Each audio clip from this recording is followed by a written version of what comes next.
Well, speaking of that, what you just said right there, what goes? I mean, what is the effect that it has on you when you reach a level of success and fame like that? That you have, ladies literally, waiting for the perfect time to kidnap you. You know what I'm saying? Or creep in your crib or hotel room. I mean, coming from nowhere to now experiencing that type of attention, what goes? What's your mindset? How do you handle that?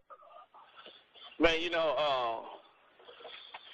sometimes it's cool, but then, a lot of times it ain't, because it can get fucking crazy. See, the worst part, and I got a movie about this that comes with the album, but we'll talk about that later.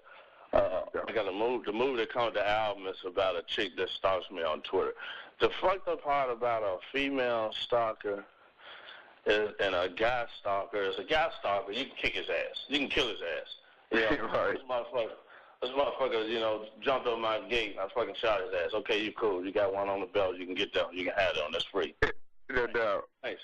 But a chick, you don't want to beat up a chick. You don't want to shoot a chick, this and that. And a lot of times if they find, you'll be like, well, shit. I'm fucking she here. I might as well go and fuck her. And this and that. But when you do that, it makes it worse. It makes it worse. And I have done that. And you have that one be like, fuck, maybe if I fuck her, she won't be so crazy.